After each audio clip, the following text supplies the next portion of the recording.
गांव गांव में मैंने जानबूझकर फुल मार्क्स लाए, सिर्फ इसलिए ताकि उन दो चाइल्डहुड फ्रेंड से थोड़ा दूर जा सकूं। एग्जाम हॉल से बाहर निकलते ही उन्होंने मुझे याद दिलाया कि फर्स्ट प्रेफरेंस में हुआ यूनिवर्सिटी भरना मत भूलना। मैंने कैजुअली हाँ कह दिया, लेकिन अगले ही पल मैंने हजारों किलोमीटर दूर मौजूद जिंग यूनिवर्सिटी भर दिया। फॉर्म सबमिट करते ही पास में रखा फोन अचानक बज उठा। मैंने उठाकर देखा, जी सीनियन लाइफ टाइम गार्डियंस नाम वाले ग्रुप में नए मैसेजेस आए थे। नाम तो अब भी 3 लोगों वाला था, लेकिन ग्रुप में अब 4 लोग थे। सॉन्ग जिंगनियन ने मैसेज भेजा था, हे मैंने रिजल्ट चेक किया, आराम से हुआ, यूनिवर्सिटी निकल गया, बहुत खुश हूँ। अब आगे भी सबके साथ क्लासमेट बनकर रहूंगा, प्लीज मेरा ध्यान रखना। लेकिन मैसेज के आखिर में उसने सिर्फ सू मेंग्याओ और क्यून हेयुए को ऐड किया था। सू मेंग्याओ ने इंस्टेंटली रिप्लाई किया, तुम्हें जब भी जरूरत होगी मैं सबसे पहले तुम्हारे पास पहुंचूंगी। किन हेयुए ने भी लिखा, सेम हियर, कॉलेज के फर्स्ट डे पूरा कैंपस जान जाएगा कि तुम इस यंग लेडी के प्रोटेक्शन में हो। उसके बाद तीनों मिलकर सॉन्ग जिंगनियन के लिए सेलिब्रेशन पार्टी की प्लानिंग करने लगे। पूरी चैट में मैंने एक भी मैसेज नहीं भेजा और किसी ने मुझे नोटिस तक नहीं किया। फोन की स्क्रीन पर चमकता हुआ वो ग्रुप नेम अब मेरा मजाक उड़ाता हुआ लग रहा था। मैं सू मेंग्याओ और क्वीन हेयुए बचपन से साथ बड़े हुए थे। जब हम पहली बार मिले थे तभी दोनों मुझसे ऐसे चिपक गई थी जैसे एक पल भी दूर नहीं रहना चाहती हो। मेरे 17th बर्थडे पर दोनों ने एक साथ मुझे कन्फेस कर दिया। मैं किसी एक को चूज नहीं कर पा रहा था और ऑनेस्टली अर्ली रिलेशनशिप भी नहीं चाहता था। मैं अभी मना करने ही वाला था कि दोनों ने जल्दी से मेरा हाथ पकड़ लिया। हमें थोड़ा टाइम दे दो, यूनिवर्सिटी के पहले दिन तुम अपना आंसर देना। उनकी आवाज ऑलमोस्ट प्लीडिंग जैसी थी। मैं किसी को हर्ट नहीं करना चाहता था, इसलिए टेम्पररी हाँ कह दिया। मुझे लगा था इस दौरान मैं अपनी फीलिंग समझ जाऊंगा, लेकिन फिर सॉन्ग जिंगनियन आ गया। वो हमारे घर की तरफ से स्पॉन्सर्ड गरीब स्टूडेंट्स में से एक था। अच्छे ग्रेड्स की वजह से उसका ट्रांसफर हमारे स्कूल में हुआ था। शुरुआत में वो ग्रेटिट्यूड के नाम पर धीरे धीरे मेरे करीब आने लगा। मैंने उसे दया से हेल्प करना शुरू किया। उसने कहा उसके पास खाने के पैसे नहीं है, तो मैं अक्सर अपनी मील कार्ड से उसे खाना खिलाता था। उसने कहा पढ़ाई में पीछे रह जाता है, तो मैं अपना टाइम सैक्रिफाइस करके उसे क्वेश्चन समझाता था।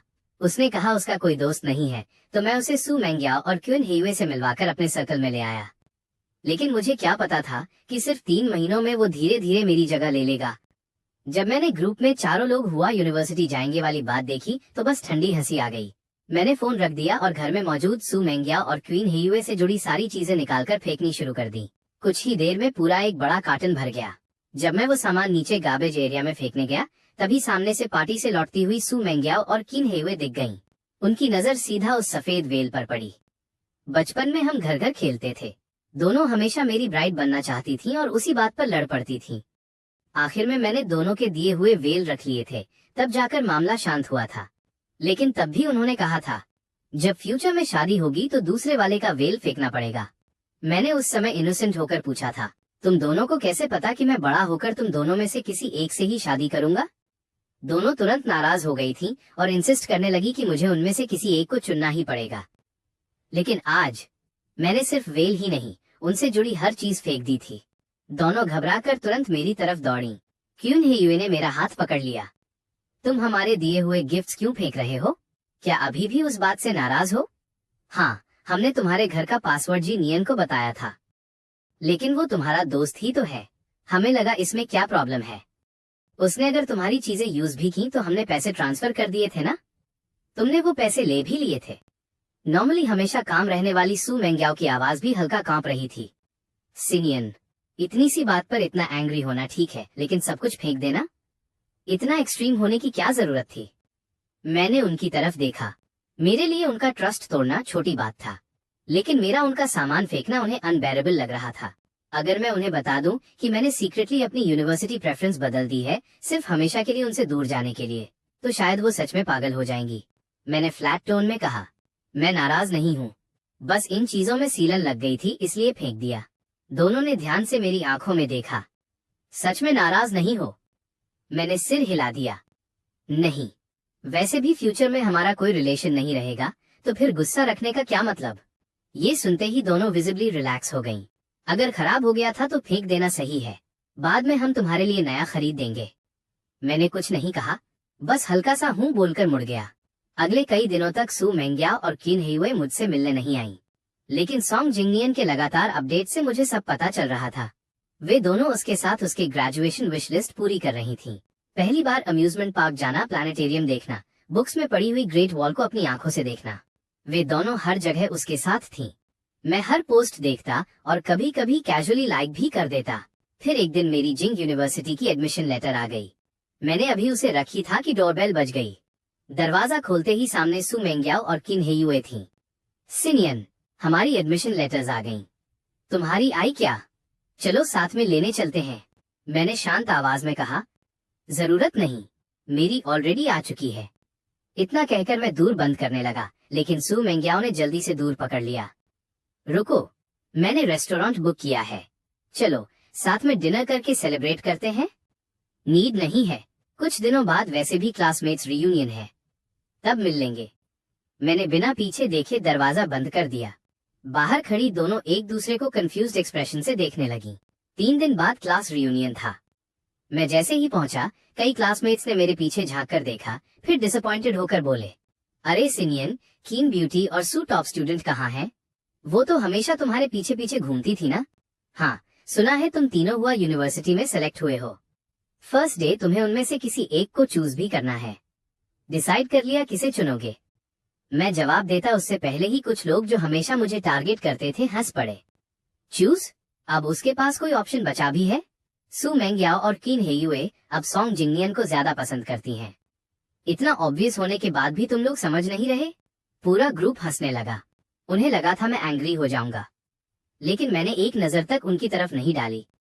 उनकी टीजिंग धीरे धीरे और अगली होती गई, लेकिन मैं फिर भी शांत बैठा रहा। तभी प्राइवेट रूम का दूर खुला। सू मेंग्याओ और किन हेयुए दोनों सॉन्ग जिंगनियन के दोनों तरफ खड़ी थीं, जैसे उसे प्रोटेक्ट कर रही हों। वो लोग मुझे देखकर फिर जोर जोर से हंसने लगे। देखो इसे, अब स्कूल ब्यूटी और जीनियस दोनों इसे इग्नोर कर रही हैं, फिर भी एटीट्यूड नहीं गया। एटीट्यूड नहीं भाई, ये तो अबैंडन डॉग लग रहा है। हा हा हा, सच में बिल्कुल स्ट्रे डॉग जैसा दिख रहा है। क्लास मॉनिटर जल्दी से सिचुएशन संभालने लगा। ठीक है, सब लोग बैठो, रीयूनियन शुरू करते हैं। पूरी गैदरिंग के दौरान वे तीनों सॉन्ग जिंगनियन का बेहद ध्यान रख रहे थे। पिछली बातों की वजह से उन्होंने मेरी तरफ एक बार भी नहीं देखा। मैं कॉर्नर में बैठा साइलेंटली फ्रूट प्लेट खाता रहा। मेरे चेहरे पर जरा भी फर्क नहीं था। कुछ देर बाद किसी ने ट्रूथ और डेयर खेलने का सजेशन दिया। मैं पार्टिसिपेट नहीं करना चाहता था, लेकिन जबरदस्ती मुझे भी शामिल कर लिया गया। कुछ राउंड्स बाद मैं हार गया। चलो शिनियन, अब अपना कोई सीक्रेट बताओ। मैंने मन ही मन हल्का सा हंसा। फिर मेरी नजर सू मेंग्याओ और किन हेयुए पर गई और मैंने धीरे से कहा, मेरा सीक्रेट ये है कि यूनिवर्सिटी शुरू होने वाले दिन मैं 2 चीजें हमेशा के लिए फेंक दूंगा। किसी को मेरे वर्ड्स का असली मतलब समझ नहीं आया। बस इतना? ये भी कोई सीक्रेट हुआ? अच्छा चलो, इस बार छोड़ देते हैं, अगली बार प्रॉपर जवाब देना पड़ेगा। मैंने बस सिर हिला दिया। लेकिन बैड लक से अगला राउंड भी मैं ही हार गया। पूरे रूम में फिर शोर मच गया। सिनियन, इस बार ऐसे आसानी से नहीं बचने देंगे। हम इतने लोग हैं तो क्यों ना सीधे सू मेंग्याओ और किन हेयुए से पूछ लिया जाए, आखिर तुम दोनों में से किसे गर्लफ्रेंड बनाना चाहते हो? जैसे ही ये सवाल पूछा गया, पूरा प्राइवेट रूम अचानक शांत हो गया। सब लोग गर्दन बढ़ाकर मेरे जवाब का इंतजार करने लगे। सू मेंग्याओ इतनी नर्वस हो गई कि लगातार कई बार पानी पीने लगी। किन हेयु भी कम नहीं थी, उसकी मुट्ठियां इतनी कसकर बंधी थीं कि एक पल के लिए भी ढीली नहीं हुई। मैंने दोनों की तरफ देखा और थोड़ी हैरानी हुई। अब जबकि उनकी पूरी दुनिया सॉन्ग जिंगनियन के इर्द गिर्द घूम रही थी, फिर भी मेरे जवाब को लेकर इतना नर्वस। मेरे होठों पर हल्की ठंडी हंसी आ गई। दोनों को। मैं अपनी बात पूरी भी नहीं कर पाया था कि अचानक सॉन्ग जिंगनियन जोर से चिल्लाया। सब लोग पलटकर देखने लगे। उसके हाथ से शराब गिर गई थी और पूरा ड्रिंक उसके कपड़ों पर फैल चुका था। सू मेंग्याओ और क्वीन हेयु के एक्सप्रेशंस तुरंत बदल गए। एक ने जल्दी से उसके ऊपर डली जैकेट ठीक की, दूसरी ने तुरंत उसके लिए रास्ता साफ किया और उसे कपड़े बदलने ले गई। गेम बीच में ही रुक गया। अब जब टॉपिक का सेंटर ही चला गया था तो किसी का खेलने का मूड नहीं बचा। कुछ लोग धीरे धीरे बोलने लगे कि अब निकलते हैं, लेकिन क्लास मॉनिटर तुरंत बोला, अरे अभी मत जाओ, टीचर्स ने बहुत सारे फायरवर्क्स खरीदे हैं। सब लोग साथ में रिवरसाइड चलेंगे और फायरवर्क्स जलाकर अपने नए सफर की शुरुआत सेलिब्रेट करेंगे। ये सुनते ही जाने की बात करने वाले लोग भी चुप हो गए। काफी देर बाद सॉन्ग जिंगनियन वापस आया। उसके साथ सू मेंग्याओ और किन हेयुए भी थीं। उसने एक एक्सपेंसिव कस्टम मेड सूट पहना हुआ था जो सू मेंग्याओ ने खरीदा था, और उसके पैरों में लिमिटेड एडिशन शूज थे जो क्वीन हेयुए ने गिफ्ट किए थे, मार्केट में जिनकी कीमत से ज्यादा उनकी रैरिटी फेमस थी। चारों तरफ लोग धीरे धीरे फुसफुसाने लगे। वाह, कितना लकी है, काश हमारे लिए भी कोई इतना करता। सबकी आवाजों में जेलसी और एडमिरेशन साफ सुनाई दे रही थी। लेकिन मैंने बस एक नजर डाली और फिर दूसरी तरफ देखने लगा। थोड़ी देर बाद सब लोग फायरवर्क्स लेकर रिवर साइड पहुंच गए। रात का आसमान रंग बिरंगी रोशनी से भर गया। हर कोई चुपचाप अपने दिल में विशेस मांग रहा था। लेकिन तभी सॉन्ग जिंगनियन अचानक नदी की तरफ मुंह करके जोर से चिल्लाया, मैं विश करता हूँ कि सू मेंग्याओ और चुन हेयुए की सारी विशेस पूरी हों। ये सुनकर हमेशा कोल्ड रहने वाली सू मेंग्याओ की आंखों में भी हल्की नरमी आ गई। किन हेयुए भी धीरे से मुस्कुराई और प्यार से उसका चेहरा छूते हुए बोली, तुम इतने बेवकूफ क्यों हो? कोई अपनी विश छोड़कर दूसरों के लिए विश करता है क्या? सॉन्ग जिंगनियन मुस्कुराकर उनकी तरफ मुड़ा, क्योंकि तुम दोनों मेरे लिए सबसे इम्पोर्टेंट हो। सू मेंग्याओ और किन हेयुए दोनों हल्का सा हंस पड़ी, फिर लगभग एक साथ बोली, तुम भी हमारे सबसे इम्पोर्टेंट इंसान हो। सबसे इम्पोर्टेंट इंसान? उनकी आवाजें सुनकर मुझे लगा जैसे हवा तक जरूरत से ज्यादा मीठी हो गई हो।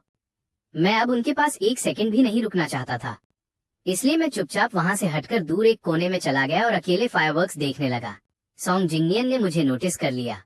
उसने तुरंत सू मेंग्याओ और क्विन हेयुए की स्लीव्स खींची। सिनियन शायद अपसेट है, उसने एक भी फायरवर्क नहीं जलाया। चलो ना, उसे थोड़ा चीयर अप करते हैं। लेकिन इस बार दोनों अजीब तरह से चुप रहीं। सू मेंग्याओ की आंखें गहरी हो गईं, जैसे उसके पैर जमीन में जड़ पकड़ चुके हों। किन हेयुए ने भी जानबूझकर दूसरी तरफ देख लिया। दोनों में से कोई भी मेरी तरफ नहीं बढ़ा। सॉन्ग जिंगनियन ने हेल्पलेस बनते हुए साय किया, ठीक है, अगर तुम दोनों नहीं जाओगी तो मैं ही जाकर उसे सरप्राइज देता हूँ। ये कहकर वो मुस्कुराते हुए फायरवर्क्स का एक बंडल उठाकर मेरी तरफ आने लगा। जब वो मेरे पीछे पहुंचा, उसने चुपके से फायरवर्क्स जला दिए और अगले ही पल उन्हें सीधे मेरे सिर पर फेंक दिया। धड़ाम! एक जोरदार धमाका हुआ। लोगों की चीख निकल गई। मेरे पूरे शरीर में आग लग चुकी थी। सिनियन, सिनियन! सू मेंग्याओ और क्विन हेयुए दोनों के चेहरे सफेद पड़ गए। वे लगभग पागलों की तरह मेरी तरफ दौड़ी। जब मेरी आंख खुली तो सामने सिर्फ सफेद सीलिंग दिखाई दे रही थी। नाक में तेज डिसइंफेक्टेंट की स्मेल भर गई। मैंने हल्का सा हिलने की कोशिश की, लेकिन अगले ही पल ऐसा लगा जैसे पूरा शरीर चाकू से काटा जा रहा हो। पास खड़ी नर्स ने तुरंत मुझे रोका।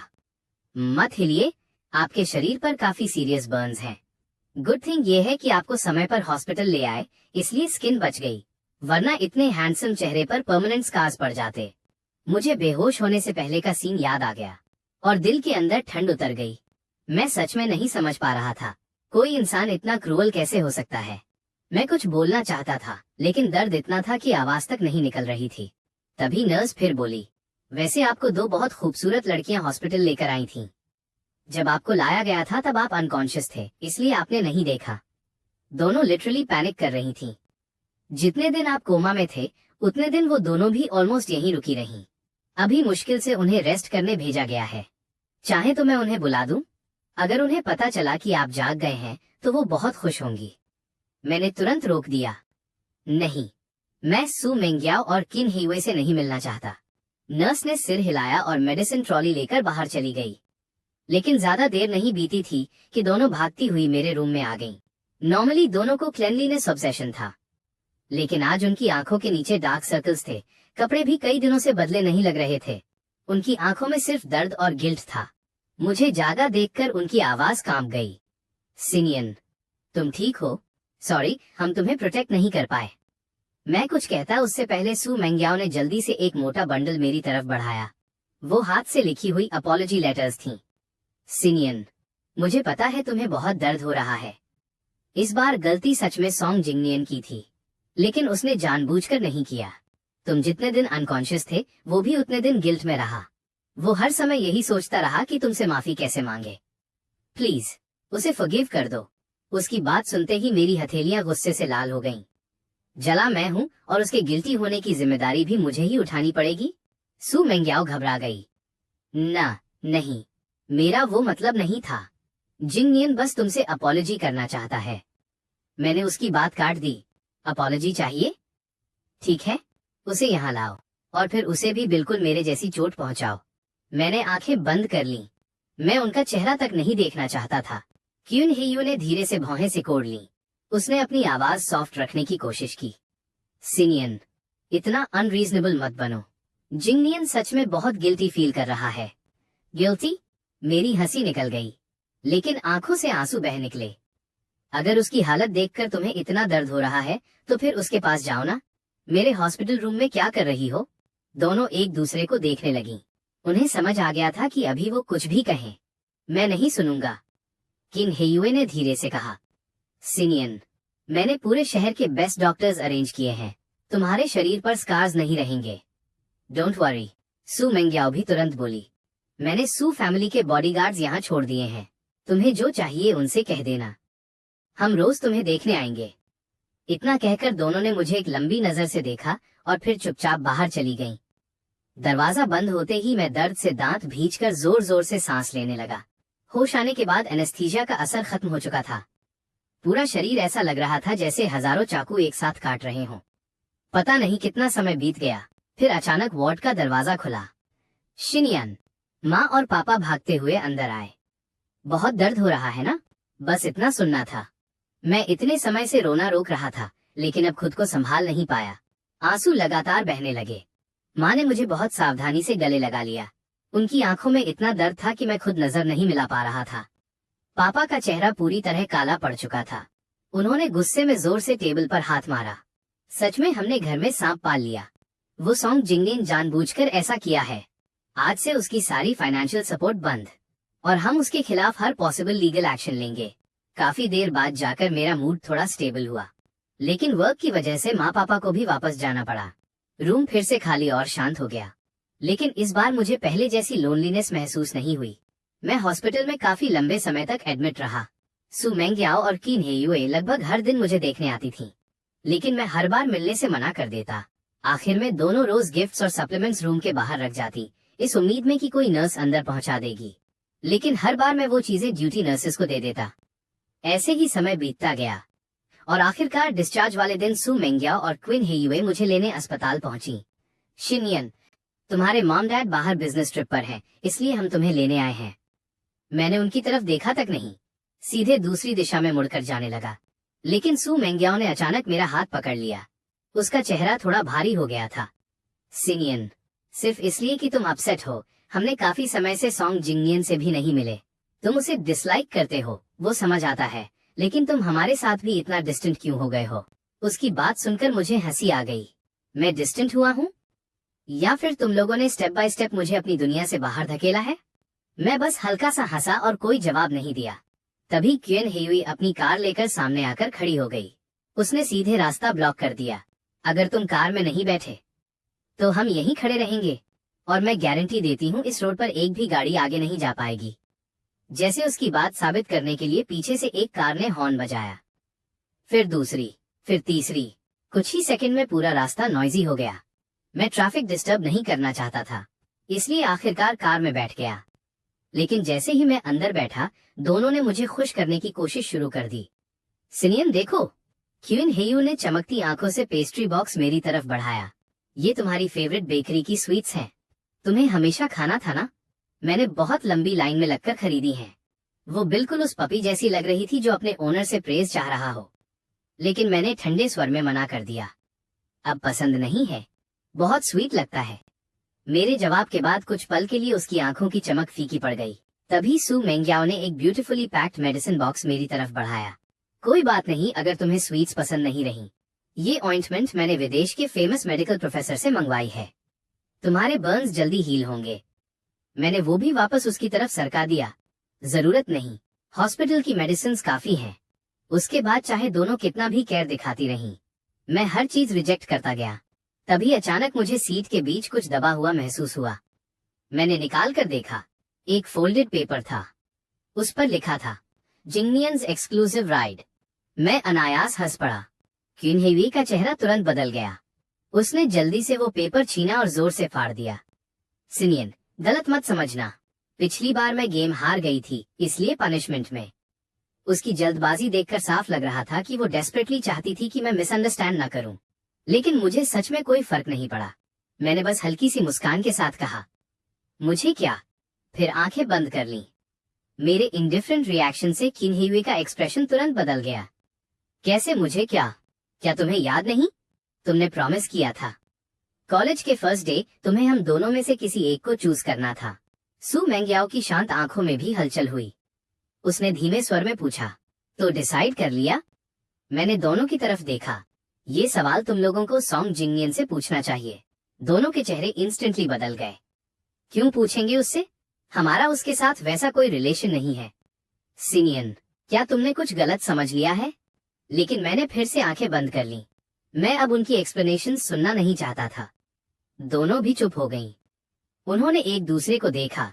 उन्हें महसूस हो रहा था कि मैं बदल चुका हूँ। पहले जैसा नहीं रहा। अब मैं सच में उनकी परवाह करना छोड़ रहा था। और यही वो चीज थी जिससे वे सबसे ज्यादा डरती थीं। लेकिन उन्हें समझ नहीं आ रहा था कि कहाँ से एक्सप्लेन करना शुरू करें। आखिर में दोनों ने खुद को बस यही कहकर शांत किया, कॉलेज शुरू होने के दिन सब ठीक हो जाएगा। घर पहुंचते ही मुझे स्कूल टीचर का कॉल आया। सिनियन, इस बार तुम्हारा रिजल्ट बहुत शानदार रहा। तुम पूरे सिटी टॉपर बने हो।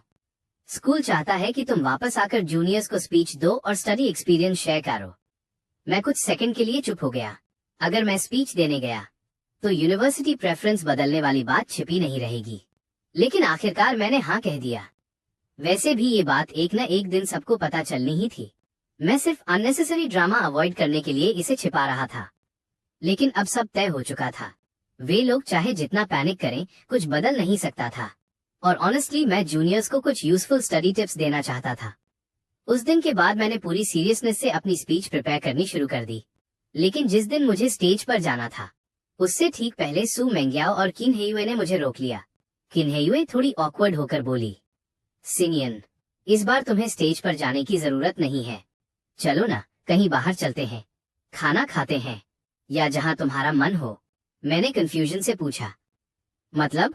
कुछ सेकंड की चुप्पी के बाद सू मेंग्याओ ने जवाब दिया, जिंगनियन अपनी पब्लिक स्पीकिंग इंप्रूव करना चाहता था, इसलिए मैंने डैड से बात करके ये स्पीच चांस उसे दिलवा दिया। वैसे भी सू फैमिली ने स्कूल में कई बिल्डिंग्स इन्वेस्ट की हैं। स्पीकर बदलना डैड के लिए कोई बड़ी बात नहीं थी।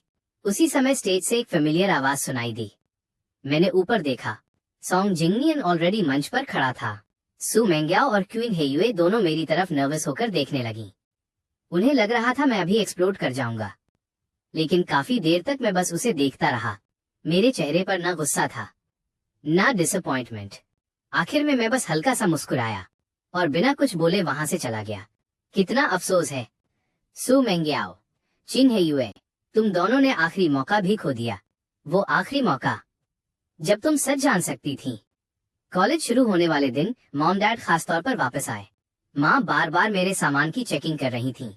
शिनियन, सब पैक कर लिया ना? बेदा इतनी दूर है, 3000 किलोमीटर से भी ज्यादा। कोई जरूरी चीज मिस मत करना। मैं हंस पड़ा। माम, मैं बस पढ़ने जा रहा हूँ, कोई युद्ध लड़ने नहीं। आप लोग काम पर ध्यान दो। लेकिन माँ की आंखें फिर भी लाल हो गईं। तुम अकेले इतने दूर जा रहे हो, हम कैसे टेंशन न लें? योर सिटी में ही हुआ यूनिवर्सिटी थी, फिर भी तुम इतनी दूर जाना चाहते थे। मैंने उन्हें गले लगाया। माम, अभी तो सिर्फ कॉलेज जा रहा हूँ और आप रो रही हो। अगर फ्यूचर में विदेश पढ़ने चला गया तो क्या करोगी? बेहोश हो जाओगी? मेरी बात सुनकर माँ अचानक कुछ याद करके जल्दी से बैग से एक पेपर निकाल लाई। उस पर एक फोन नंबर लिखा था। सिनियन, दरअसल बचपन में तुम्हारे लिए एक मैरिज अरेंजमेंट तय हुई थी, लेकिन सू मेंग्याओ और क्विन हेयुए हमेशा तुम्हारे आसपास रहती थीं। हमें लगा था तुम उन्हीं में से किसी एक से शादी करोगे, इसलिए कभी ये बात नहीं बताई। लेकिन अब लगता है वो दोनों तुम्हारे लिए सही नहीं है। वो बच्चा भी बेदा में पढ़ता है, सेम यूनिवर्सिटी में।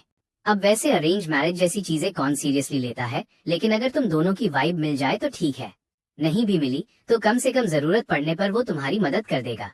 इतना कहकर माँ ने वो पेपर मेरे हाथ में रख दिया। मैं मना करने ही वाला था कि तभी अचानक सू मेंग्याओ और क्वीन हेयू अंदर आ गईं।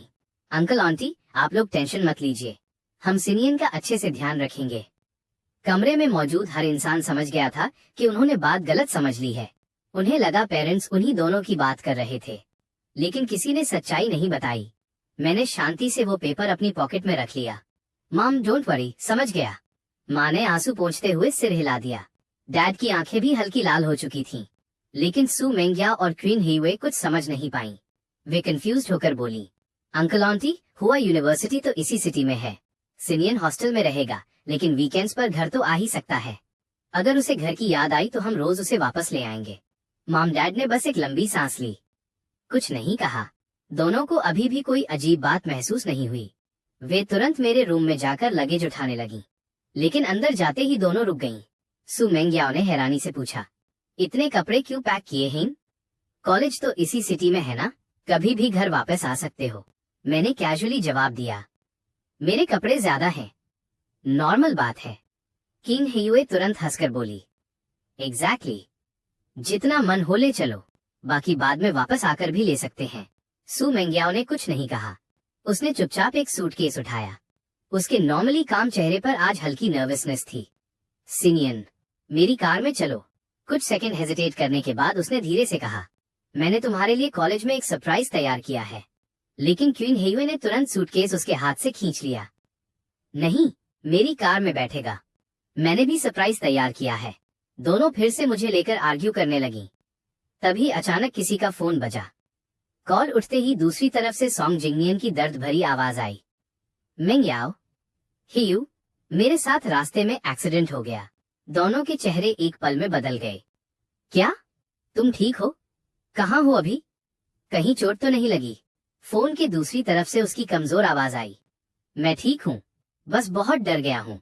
सु मेंग्याओ ने तुरंत फैसला लिया। वहीं रुको, हम अभी आते हैं।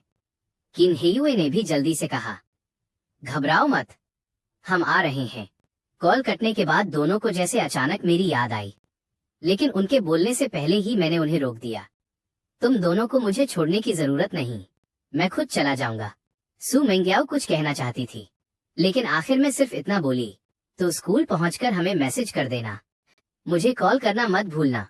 सु मेंग्याओ ने जाते जाते आखिरी बार कहा। किन हेयुए भी हिचकिचाते हुए बोली, सिनियन, तुमने प्रॉमिस किया था ना, कॉलेज के फर्स्ट डे हम दोनों में से किसी एक को चूज करोगे, भूलना मत। मैंने बस शांत नजरों से दोनों को देखा, न सिर हिलाया, न कोई जवाब दिया। दोनों को अंदर ही अंदर अजीब सा फील हो रहा था। लेकिन तभी क्वीन हेयुए का फोन फिर बज उठा। दूसरी तरफ फिर सॉन्ग जिंगनियन था। कभी कह रहा था उसे डर लग रहा है, कभी बोल रहा था उसके पैर में दर्द हो रहा है। आखिर दोनों को जल्दी में निकलना पड़ा। जाने से पहले भी वे बार बार पीछे मुड़कर मुझे रिमाइंड करती रहीं, कांटेक्ट करना मत भूलना, मैसेज जरूर करना। लेकिन मैंने एक शब्द तक नहीं कहा। आखिरकार दोनों अपनी अपनी कार्स में बैठ गईं, और मैं भी अपनी कार में बैठ गया। जैसे ही बैठा, फोन वाइब्रेट हुआ। मैंने खोला, सॉन्ग जिंगनियन का मैसेज था। जी शिनियन, अब समझ आया? बस मेरे एक फोन कॉल पर वो दोनों तुम्हें छोड़कर मेरे पास आ गईं। तुम चाहे उनका बॉयफ्रेंड भी बन जाओ, फिर भी यही होगा। लेकिन अगर तुम फ्यूचर में भी मेरी फाइनेंशियल सपोर्ट जारी रखो, तो शायद मैं उनमें से एक तुम्हें दे दूं। उसका मैसेज पढ़कर मुझे हंसी आ गई।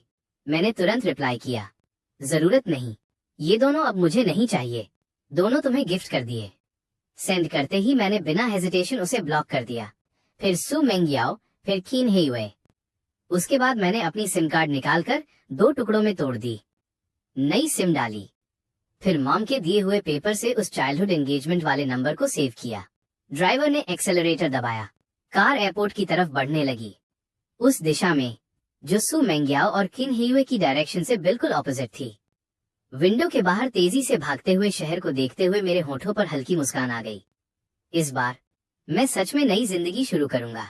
उधर मेरा प्लेन उड़ान भर चुका था, और उसी समय दूसरी तरफ सु मेंग्याओ और किन हेयुए हुआ यूनिवर्सिटी के गेट पर फूलों के बुकेज लिए खड़ी थीं।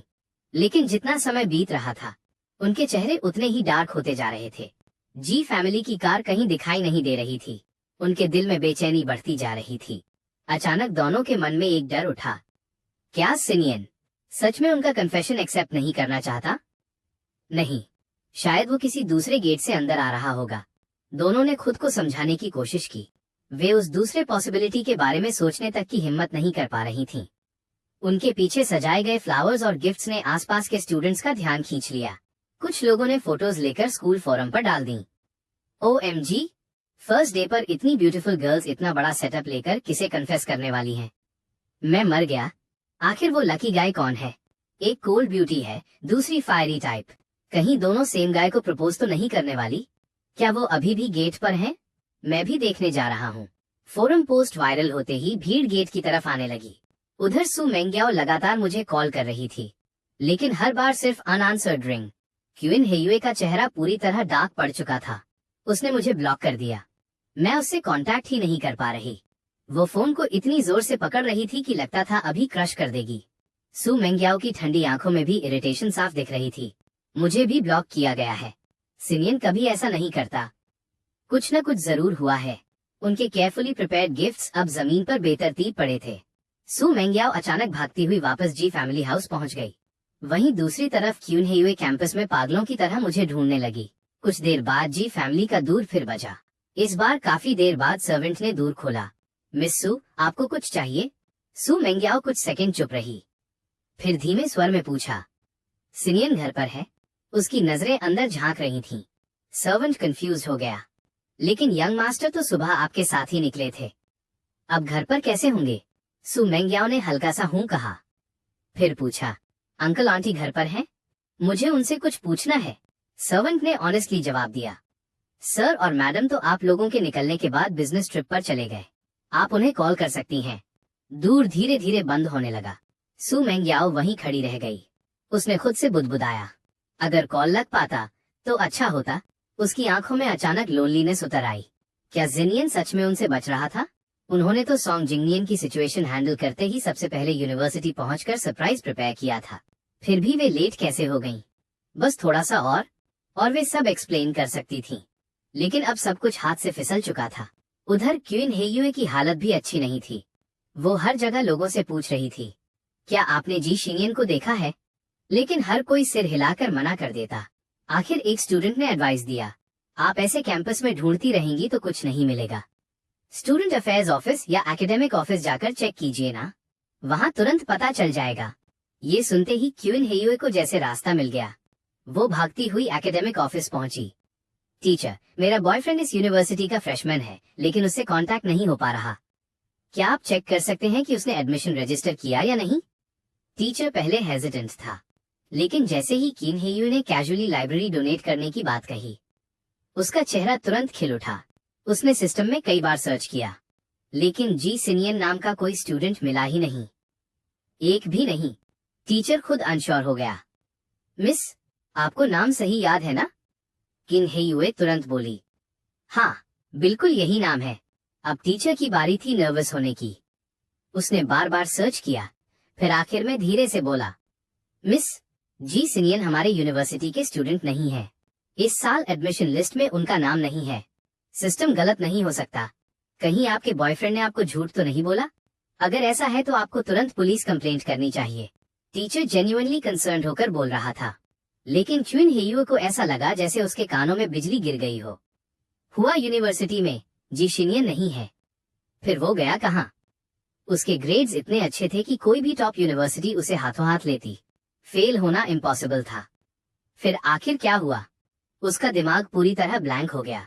उसी समय खबर सुनकर सू मेंग्याओ भी वहां पहुंच गई। उसके आसपास का एटमॉस्फेयर इतना कोल्ड था कि कोई उसके पास खड़े होने की हिम्मत नहीं कर रहा था। उसने सीधे पूछा, क्या पता चला? क्यूनहेयुए ने अभी अभी मिली सारी इन्फॉर्मेशन बता दी। कुछ सेकंड के लिए सू मेंग्याओ की आंखें सिकुड़ गईं। जी सिनियन हमें छोड़कर चला गया? ये ख्याल पहली बार दोनों के दिल में साफ साफ उठा, और उसी पल दोनों के अंदर पैनिक फैल गया। एक पल के लिए दोनों ने सोचा, क्या सच में उन्होंने जिनियन को इतना हर्ट कर दिया था कि उसने बिना बताए सब छोड़ दिया? लेकिन तभी एक लड़का भागता हुआ आया।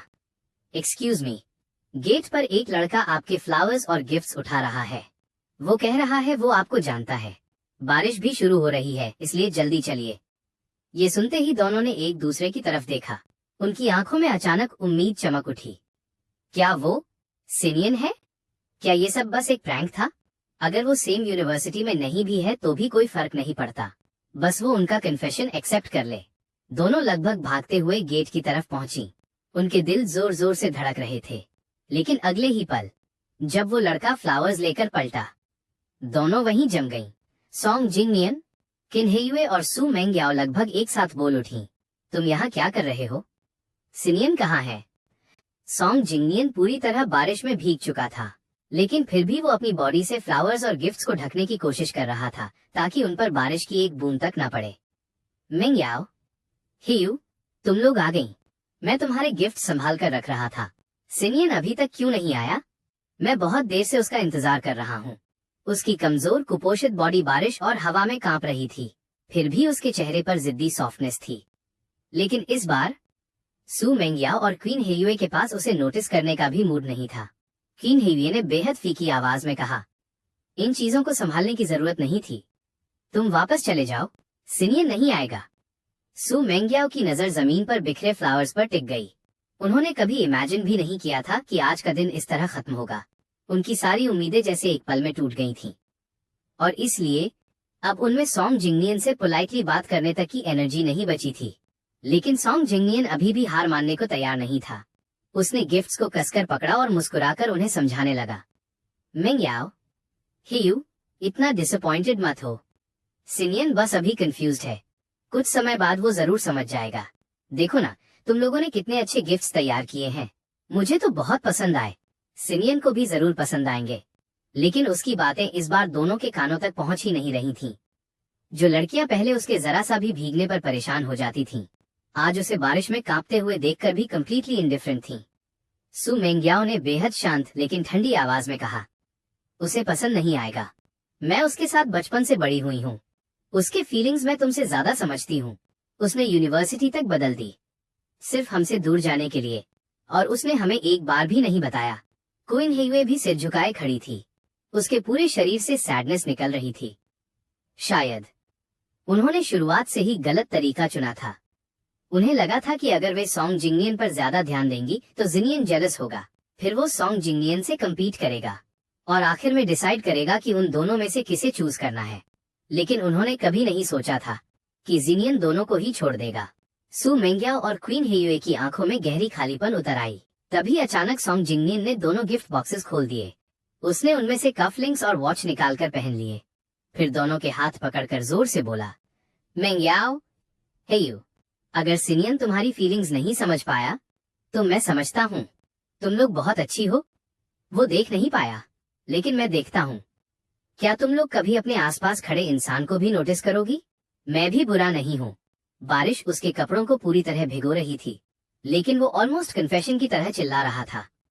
और उसी पल पूरा कैंपस जैसे शांत हो गया। सू मेंगयाओ और क्वीन हेयुए दोनों वहीं जम गईं। क्वीन हेयुए ने ऑकवर्ड होकर होंठ खींचे। सॉन्ग जिंगनियन, तुम मजाक कर रहे हो ना? वॉच उतारो, ये तुम्हारे पहनने की चीज नहीं है। दूसरी तरफ सू मेंगयाओ की नजर सीधे उसके हाथों पर थी। उसकी आंखें इतनी ठंडी थीं जैसे वो उन हाथों को काट देना चाहती हो। किसने कहा तुम्हें ये कफलिंग्स पहनने के लिए? उतारो, ये तुम्हारे लिए नहीं थे। उसने सीधे सॉन्ग जिंगनियन की स्लीव पकड़ ली, इतनी जोर से खींचा कि कपड़ा फट गया। फिर कफलिंग्स निकाल लिए। सॉन्ग जिंगनियन पूरी तरह स्टन रह गया। उसका चेहरा एक पल में सफेद पड़ गया। ऐसा कैसे? उसने ह्यूमिलिएशन छिपाने की कोशिश की, फिर जल्दी जल्दी माफी मांगने लगा। सॉरी, ये चीजें मेरी नहीं थीं, मैंने गलत समझ लिया। मुझे लगा तुम लोग मुझे पसंद करती हो। उसने खुद ही वॉच उतारकर क्वीन हेयू के हाथ में रख दी, फिर खुद पर हंसते हुए बोला, लगता है मैं ही ज्यादा सोच बैठा था। मुझे लगा सिनियन ने तुम्हें रिजेक्ट कर दिया, इसलिए शायद मेरे पास चांस हो। लेकिन आखिर में ये सब सिर्फ मेरी इमेजिनेशन निकली। इतना कहकर वो मुड़ गया। बारिश में उसकी पीठ अकेली लग रही थी, लेकिन इस बार पीछे से कोई उसे रोकने नहीं आया, और यही चीज उसे सच में डरा गई। अब जाकर उसे समझ आया, सू मेंगयाओ और क्वीन हेयुए कभी उसके कंट्रोल में थे ही नहीं। वो सोचता था कि दोनों उससे प्यार करने लगी हैं, लेकिन सच ये था कि उनके दिल में हमेशा सिर्फ जी सिनियन था। यहाँ तक कि आज जब सिनियन उन्हें छोड़कर चला गया, फिर भी वे उसी के बारे में सोच रही थीं। सॉन्ग जिंगनियन के अंदर जेलसी और हेट्रेड भरने लगी। उसने गुस्से में ट्री ट्रंक पर मुक्का मारा। उसकी नकल से खून निकल आया, लेकिन उसे दर्द तक महसूस नहीं हुआ। उधर सू मेंगयाओ और क्वीन हेयुए बहुत केयरफुली फैमिली हेयरलूम गिफ्ट्स वापस बॉक्सेस में रख रही थीं। उन्होंने कभी सॉन्ग जिंगनियन को रोमांटिकली देखा ही नहीं था। उनके लिए वो बस एक टूल था, एक ऐसा टूल जिसे यूज करके वे सिनियन को जेलस करना चाहती थीं। लेकिन अब सिनियन चला गया था, तो फिर सॉन्ग जिंगनियन के साथ अच्छा बिहेव करने की भी जरूरत नहीं बची थी। और सबसे बड़ी बात, उसकी वजह से सिनियन ने किसी को नहीं चुना। दोनों ने एक दूसरे की तरफ देखा। दोनों की आंखों में रिग्रेट था। अगर उन्होंने वो स्टूपिड एग्रीमेंट ना बनाया होता तो शायद आज तक सिनियन उनका हो चुका होता। कम से कम उन्हें ये तो पता होता कि वो कहाँ है। अचानक सू मेंगयाओ ने धीरे से कहा, टीचर लियू जानते होंगे? क्वीन हेयुए तुरंत सिर उठाकर बोली, हाँ, वो हमारे हाई स्कूल क्लास टीचर थे। उन्हें जरूर पता होगा कि सिनियन किस यूनिवर्सिटी गया है। दोनों ने तुरंत फोन निकाला। हेलो टीचर लियू, मैं सू मेंग्याओ बोल रही हूँ।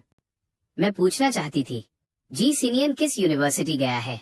फोन के दूसरी तरफ टीचर लियू कुछ सेकंड के लिए शॉक्ड रह गए। क्या? तुम तीनों तो हमेशा साथ रहते थे, तुम लोगों को नहीं पता?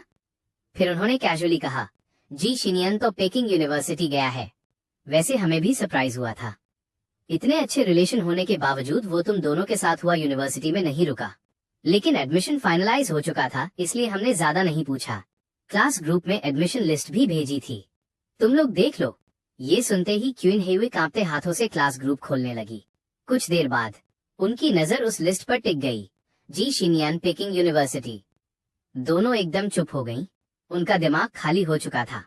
शिनियन, जो हमेशा उनके साथ रहने की बात करता था, वो इतनी दूर क्यों चला गया? उसने आखिरी मोमेंट पर फॉर्म क्यों बदल दिया? क्या वो बहुत पहले से ही उनसे दूर जाने की प्लानिंग कर रहा था? लेकिन क्यों? क्या उसने उनसे कभी प्यार नहीं किया? अगर मैं वहां होता तो शायद कहता, प्यार था, बहुत था। लेकिन वो प्यार उन्हीं दोनों ने अपने हाथों से खत्म कर दिया। कोई भी इंसान अपने सबसे करीबी लोगों की बिट्रेयल हमेशा टॉलरेट नहीं कर सकता, चाहे वो फ्रेंडशिप हो या लव। मैंने उन्हें काउंटलेस चांसेस दिए, लेकिन हर बार उन्होंने किसी और को चुना, और आखिर में मैंने हार मान ली। उधर मेरा प्लेन उतर चुका था। एयरपोर्ट से बाहर निकलते ही मैंने एक बेहद खूबसूरत वुमन को देखा जो मेरे नाम का प्लाकार्ड पकड़े खड़ी थी। उसकी फीचर्स शार्प और स्टनिंग थीं। Long legs, perfect figure. आसपास कई लोग उसे सीक्रेटली देख रहे थे। वो धीरे धीरे मेरी तरफ आई, फिर उसने बहुत ध्यान से मेरा नाम लिया, जी शिनियन। उसकी आवाज लो और स्लाइटली हस्की थी। उसने हल्का सा मुस्कुराकर कहा, मैं जियांग स्वेनिंग हूँ, तुम्हारी चाइल्डहुड फियांसी। मैं कुछ सेकंड के लिए ब्लैंक रह गया। उसने ड्राइवर को बुलाकर मेरा लगेज कार में रखवा दिया, और मैं लगभग बिना सोचे उसके पीछे चलता चला गया। नॉर्थ सिटी की ठंडी हवा लगते ही मेरा दिमाग फाइनली क्लियर हुआ।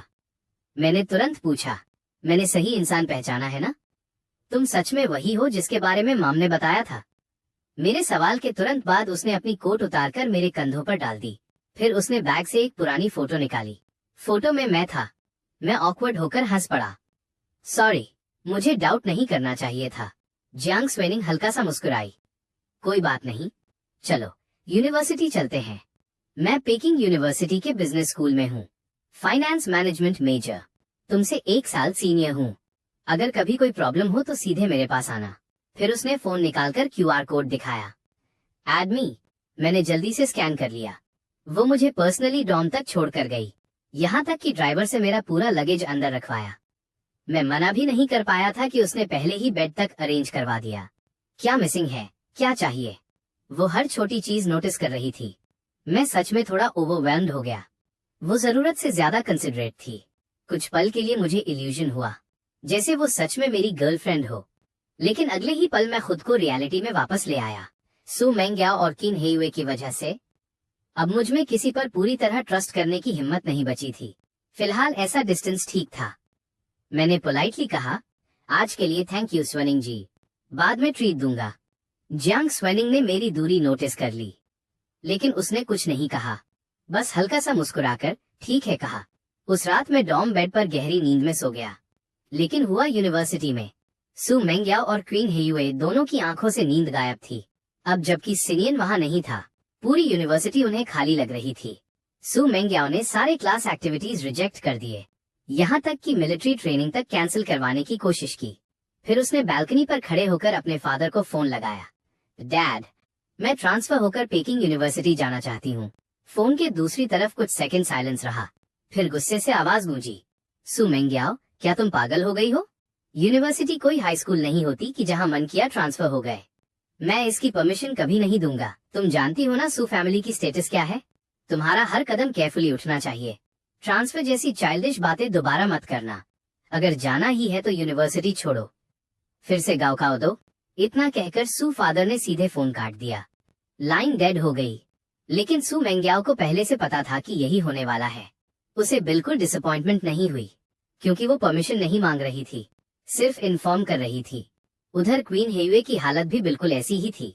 क्वीन फादर ने फोन पर उसे बुरी तरह डांटा, लेकिन पूरी कॉल के दौरान क्वीन हेयुए एक शब्द नहीं बोली। उनके लिए कौन सी यूनिवर्सिटी है इससे फर्क नहीं पड़ता था।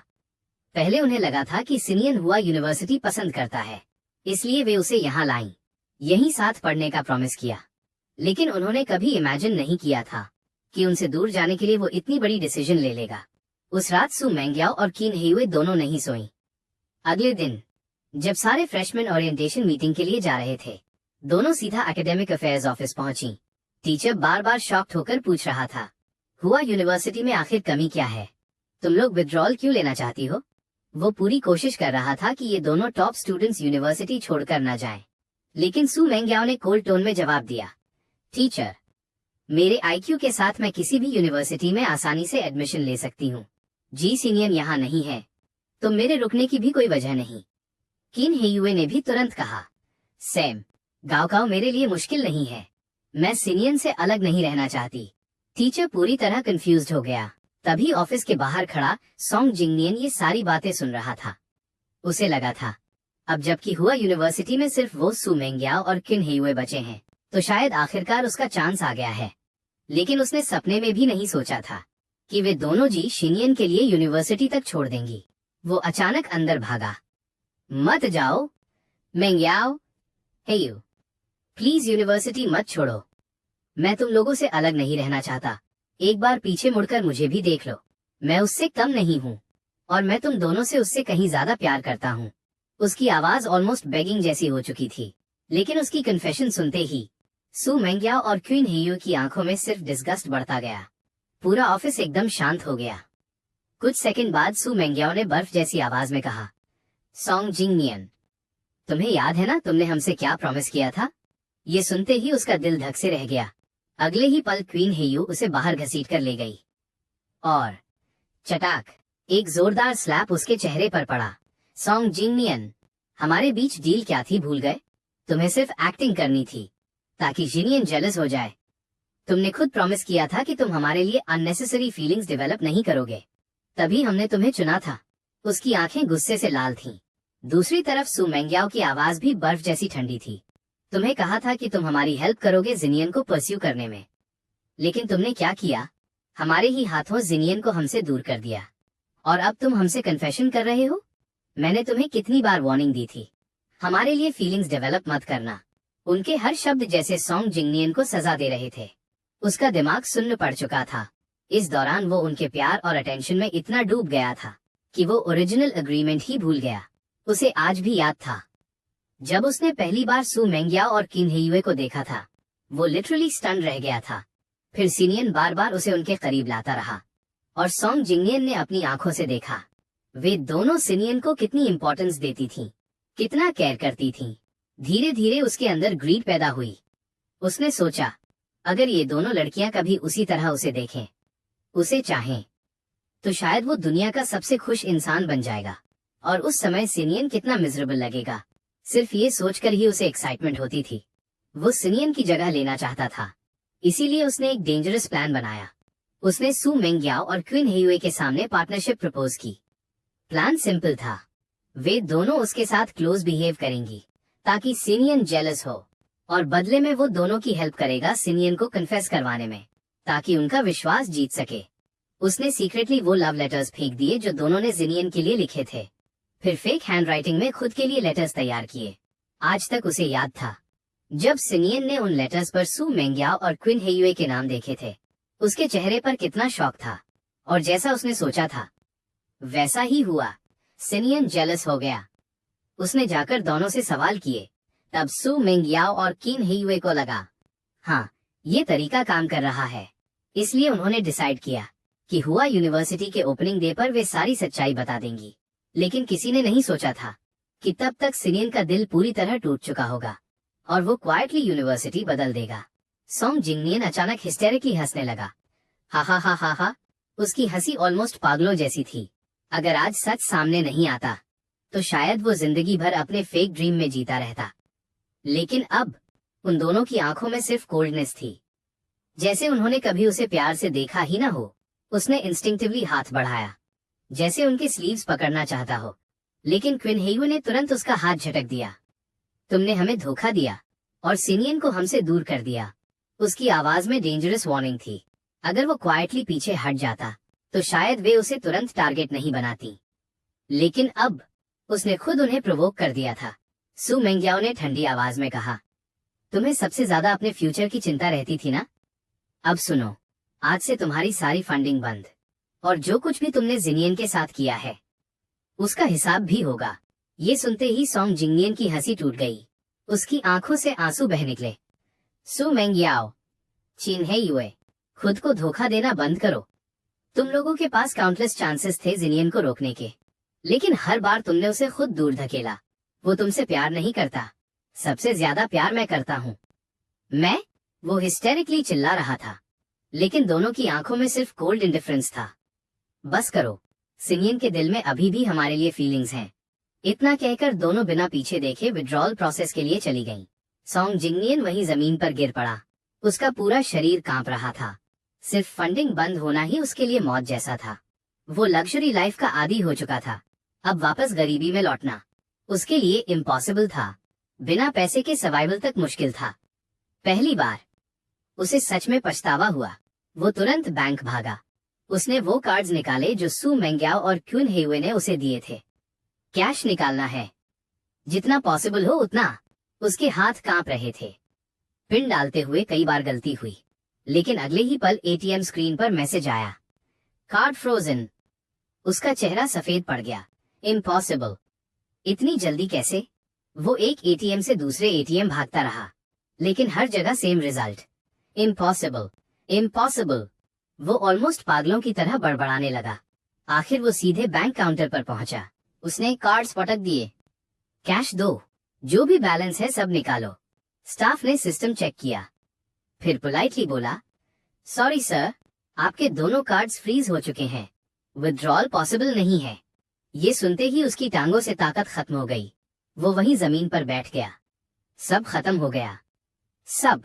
उसने कार्ड्स वहीं फेंक दिए। उसे खुद नहीं पता था वो कैसे सड़क पर वापस आया। चलते चलते अचानक कुछ बच्चे फायरवर्क्स लेकर खेलते हुए उसकी तरफ भागे। एक बच्चा गलती से उससे टकरा गया। सॉन्ग जिंगनियन गुस्से से पागल हो उठा। दूर हट, उसने बच्चे को जोर से लात मार दी। बच्चा रोने लगा, फिर उसकी आंखों में गुस्सा भर गया। उसने हाथ में पकड़ा फायरवर्क जलाया और सीधे सॉन्ग जिंगनियन की पीठ पर फेंक दिया। धड़ाम, फायरवर्क फट गया। उसके कपड़ों में आग लग गई, बालों का हिस्सा जल गया। आह, बचाओ! सॉन्ग जिंगनियन दर्द से सड़क पर लौटने लगा, लेकिन बदकिस्मती से वहां न कोई सीसीटीवी था, न आसपास लोग। कुछ दूरी पर अंधेरे में एक रेड लाइट ब्लिंक हुई। ब्लैक सूट पहने बॉडीगार्ड ने ईयरपीस में धीमे से कहा, प्रेसिडेंट जी, काम हो गया। हमने इंश्योर कर दिया है कि सॉन्ग जिंगनियन आसानी से ना बचे। फ्लोर टू सीलिंग विंडो के सामने खड़े जी फादर ने दूर नदी की तरफ देखा, फिर बस धीमे से कहा, सॉन्ग जिंगनियन काफी देर तक तड़पता रहा। बड़ी मुश्किल से उसने पीठ पर लगी आग बुझाई, फिर लंगड़ाते हुए अस्पताल की तरफ चल पड़ा। बिना देखे भी उसकी पीठ की जलन बता रही थी कि हालत कितनी बुरी है। दर्द से उसका पूरा शरीर कांप रहा था, माथे पर ठंडा पसीना बह रहा था। कुछ कदम चलते ही उसकी आंखों के आगे अंधेरा छा गया और वो सड़क पर गिरकर बेहोश हो गया। कुछ अच्छे लोगों ने उसे अस्पताल पहुंचाया। जब वो दोबारा होश में आया, पूरा शरीर फटा जा रहा था दर्द से। तभी एक नर्स उसके पास आई और बोली, मिस्टर सॉन्ग, आपके फोन में जितने कॉन्टैक्ट्स थे सबको कॉल किया गया, लेकिन कोई रीचेबल नहीं है। सर्जरी और हॉस्पिटलाइजेशन का पेमेंट तुरंत करना होगा, नहीं तो आगे ट्रीटमेंट कंटिन्यू नहीं हो पाएगा।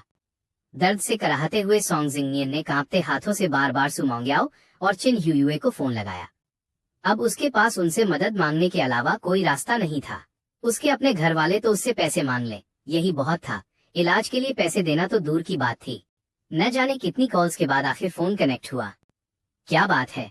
फोन के दूसरी तरफ से सू मेंग्याओ की ठंडी आवाज आई, मेंग्याओ, प्लीज मेरी मदद करो। मुझे बच्चों ने फायरवर्क से जला दिया। मैं हॉस्पिटल में हूँ, ऑपरेशन के पैसे नहीं हैं। बस इस आखिरी बार मेरी मदद कर दो। पहले जो हुआ वो मेरी गलती थी, लेकिन जी शिनियन क्या सोच रहा था वो मेरे कंट्रोल में नहीं था। तुम लोगों ने भी तो देखा था, मेरा तरीका काम कर रहा था। प्लीज। वो टूटती हुई आवाज में बार बार भीख मांगता रहा। कुछ सेकंड की खामोशी के बाद सू मेंग्याओ बोली, तुम्हारी बातें सुनकर मुझे याद आया, तुमने शिनियन के साथ कितनी घटिया हरकतें की थीं। लगता है हमने तुम्हारे साथ अभी तक बहुत नरमी बरती थी, तभी तुम आज भी सपने देख रहे हो कि हम तुम्हारी मदद करेंगे। साथ में चिन ह्यूयुए की ठंडी आवाज भी आई, जिसने शिनियन को हर्ट किया उसे 100 गुना दर्द मिलना ही चाहिए। अगले ही पल कॉल कट गई। फोन कटते ही सॉन्ग जिंगनियन की आखिरी उम्मीद भी खत्म हो गई। वो राक्षस जैसा चेहरा लेकर जीना नहीं चाहता था, इसलिए उसने अपनी सारी सेविंग सर्जरी में झोंक दी। लेकिन पैसों की कमी के कारण कई ऑपरेशंस अधूरे रह गए। इलाज के बाद भी वो कभी पहले जैसा नहीं दिख सकता था। उधर सू मोंग्याओ और चिन ह्यूयुए ने यूनिवर्सिटी छोड़ते ही रिपीट ईयर के लिए कोचिंग ज्वाइन कर ली। कुछ ही दिनों में हुआ था, कैंपस में उनकी कहानी फैल गई। हर जगह लोग उन्हीं की बातें कर रहे थे। ओपनिंग डे पर कन्फेशन की पूरी तैयारी, और जिस लड़के के लिए सब किया वो उसी यूनिवर्सिटी में था ही नहीं। इतनी स्मार्ट होकर भी दोनों कितनी स्टूपिड निकली। कई लोगों ने सॉन्ग जिंगनियन वाली बात भी ऑनलाइन फैला दी। उसका नाम लेते ही लोग तिरस्कार से हंसते थे। लेकिन हॉस्पिटल में पड़े सॉन्ग जिंगनियन को इन सब बातों की कोई खबर नहीं थी। सू मोंग्याओ को अपने ग्रेड्स पर पूरा भरोसा था। उसे लगता था कि चाहे कोचिंग जाए या नहीं, अगले साल भी आसानी से पेकिंग यूनिवर्सिटी निकल जाएगी। रिपीट ईयर उसके लिए बस फॉर्मेलिटीज थी। चिन ह्यूयुए की पढ़ाई उससे थोड़ी कमजोर थी, लेकिन उसे भी कोई टेंशन नहीं थी। जरूरत पड़े तो प्राइवेट ट्यूटर्स लगा सकती थी। इसलिए दोनों बिना समय गंवाए सीधे बेइजिंग पहुंच गईं। उधर मेरी जिंदगी पेकिंग यूनिवर्सिटी में सरप्राइजिंगली अच्छी चल रही थी। रूममेट्स अच्छे मिले, कैंपस लाइफ भी बहुत पीसफुल थी। यहाँ तक कि कई बार तो मैं सू मोंग्याओ और चिन ह्यूयुए को लगभग भूल ही जाता था। मिलिट्री ट्रेनिंग खत्म होने के बाद मेरा फोन वाइब्रेट हुआ। तभी रूममेट्स फिर से छेड़ने लगे। फिर वही खूबसूरत सीनियर तुम्हें डिनर पर बुला रही है क्या? सच बता, तुम दोनों आखिर कब रिलेशनशिप में आ रहे हो? हम तीनों बेट लगा चुके हैं कि जियांग सीनियर आखिर कब तक तुम्हें ऑफिशियली प्रपोज करेगी। तीनों शोर मचाते रहे और मेरा चेहरा पूरा लाल हो गया। बस करो यार, मैंने अभी कुछ डिसाइड नहीं किया है। वो सिर्फ मेरी हेल्प कर रही हैं, इसलिए मैं उनका थैंकफुल हूँ। किसी तरह बहाना बनाकर मैं डॉर्मेट्री के नीचे आया, लेकिन वहाँ जियांग स्वेनिंग दिखाई नहीं दी। मैं इधर उधर देख ही रहा था कि मिलिट्री ट्रेनिंग के दौरान मेरी मदद पाने वाली एक लड़की हाथ में लाल गुलाबों का बुके लेकर मेरे सामने आ खड़ी हुई। जी शिनियन, मुझे तुम अच्छे लगते हो, क्या तुम मेरे बॉयफ्रेंड बनोगे? उसकी आवाज शर्म से कांप रही थी। पीछे खड़े स्टूडेंट्स जोर जोर से चिल्लाने लगे, एक्सेप्ट इट। लेकिन मैंने बिना हिचक साफ मना कर दिया, सॉरी, मैं तुम्हें उस तरह पसंद नहीं करता। लड़की का चेहरा तुरंत उतर गया।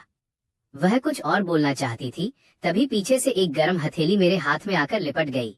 शिनियन ने ऑलरेडी मना कर दिया है, मुझे लगता है अब तुम्हें जाना चाहिए। मैंने मुड़कर देखा, जियांग श्वेनिंग मेरे पीछे खड़ी थी। उसे देखते ही लड़की का चेहरा पूरी तरह फीका पड़ गया। वो तुरंत चली गई और आसपास भीड़ लगाए लोग भी धीरे धीरे हट गए। मैं थोड़ा हैरान होकर बोला, लगता है सब तुमसे डरते हैं। जियांग श्वेनिंग हल्के से मुस्कुराई, ऑफ कोर्स, आखिर मैं टेक्निकली उनकी टीचर भी हूँ। मैं और कंफ्यूज हो गया, टीचर? लेकिन तुम तो बस मुझसे 1 साल सीनियर हो ना? वो आराम से बोली, पिछले साल ही मैंने अपनी अंडर ग्रेजुएट स्टडीज खत्म कर ली थी। अभी मैं पोस्ट ग्रेजुएट रिसर्च कर रही हूँ और इस साल से असिस्टेंट इंस्ट्रक्टर के तौर पर कुछ क्लासेस भी ले रही हूँ। शायद इसलिए लोग मुझसे डरते हैं।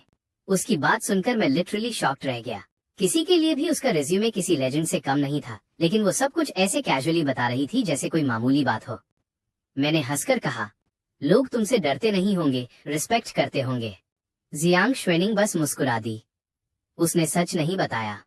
असल में पिछले साल कैंपस में ना जाने कितने लड़के लड़कियों ने उसे प्रपोज किया था और उसने हर किसी को इतनी कोल्ड तरीके से रिजेक्ट किया कि आधे लोग डिप्रेशन में चले गए। धीरे धीरे उसकी रेप्यूटेशन ही ऐसी बन गई कि अब कोई उससे सीधे कन्फेशन करने की हिम्मत नहीं करता था। वो मुझे एक प्राइवेट रेस्टोरेंट ले जा रही थी कि तभी रास्ते में 2 ऐसे लोग मिल गए जिन्हें मैं जिंदगी में दोबारा नहीं देखना चाहता था। ये कौन है? सू मोंग्याओ और चिन ह्यूयुए ने लगभग एक साथ पूछा। दोनों की नजरों में एक साथ जेलसी और अलर्टनेस चमक उठी। पहले जो कुछ हुआ, मैं तुम्हें सब एक्सप्लेन कर सकती हूँ। फोटो में सॉन्ग जिंगनियन कई जगह बैंडेज में लिपटा हुआ था।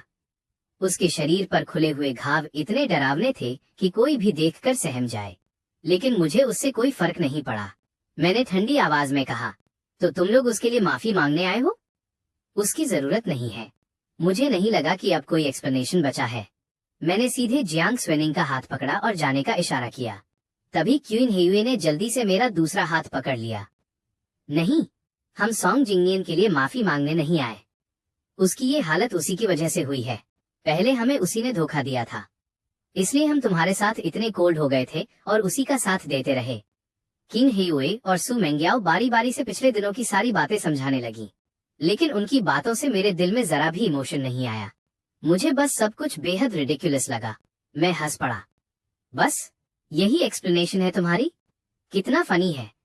मान लो तुम जो कह रही हो वो सब सच भी हो, लेकिन जो दर्द मुझे मिला वो भी तो सच था। मैं तुम्हें माफ नहीं कर सकता। मैं उन्हें बचपन से जानता था, हम साथ बड़े हुए थे, इसलिए मैं समझ सकता था कि वे झूठ नहीं बोल रही। लेकिन शायद यही बात सबसे ज्यादा डिस्गस्टिंग थी।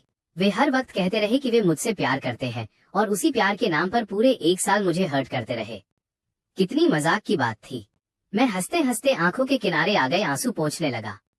मुझे अपने पुराने सच्चे प्यार पर तरस आ रहा था। तभी जियांग स्वेनिंग ने धीरे से मेरा हाथ दबाया। उसकी आवाज शांत थी, लेकिन शब्द बेहद साफ। सू मेंग्याओ, चिन्हिए मैच्योर लोग जिस इंसान से प्यार करते हैं उसे हर्ट नहीं करते। अगर तुम सच में जिनियन से प्यार करती तो उसके साथ ऐसा कभी नहीं करती। वो कुछ सेकंड रुकी, फिर हल्की मुस्कान के साथ बोली, वैसे अपना इंट्रोडक्शन दे दूं, मैं सिनियन की फियांसी हूँ। 1 सेकंड के लिए पूरा माहौल फ्रीज हो गया। सू मेंग्याओ और क्वीन हेयुए दोनों वहीं जड़ हो गईं, जैसे उन्होंने कुछ इम्पॉसिबल सुन लिया हो। सू मेंग्याओ की आंखों में इमोशंस पूरी तरह टूट गए। उसने दांत भींचते हुए कहा, सिनियन, तुम खुद बोलो। बस तुम कह दो कि ये झूठ है, मैं मान लूंगी। मैं खुद भी थोड़ा सरप्राइज था। मैंने जियांग स्वेनिंग की तरफ देखा। उसने बस मुझे एक काम लुक दिया। मैं तुरंत समझ गया। अगले ही पल मैंने उसे अपनी बाहों में खींच लिया। हमारी उंगलियां नेचुरली एक दूसरे में उलझ गईं।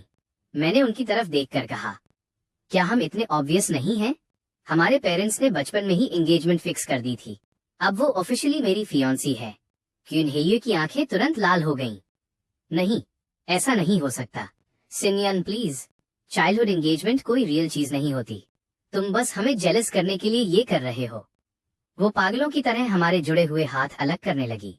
उधर सू मेंग्याओ भी भारी चेहरे के साथ पास आ गई। ये जोक बिल्कुल फनी नहीं है। हमसे गलती हुई, तुम जो पनिशमेंट देना चाहो दे दो, लेकिन ऐसा मत करो। हम तुम्हारे बिना नहीं रह सकते। उन दोनों की हालत देखकर मेरा चेहरा बदल गया। मैं सबकॉन्शियसली जियांग स्वेनिंग से बोला, तुम पहले निकल जाओ। मेरी आंखों में साफ कौशन देखकर दोनों कुछ सेकंड के लिए टूट गईं। लेकिन जियांग स्वेनिंग मेरे सामने आकर खड़ी हो गई। उसने बस एक फोन कॉल किया। 1 मिनट भी नहीं बीता था कि कई बॉडीगार्ड्स वहां पहुंच गए।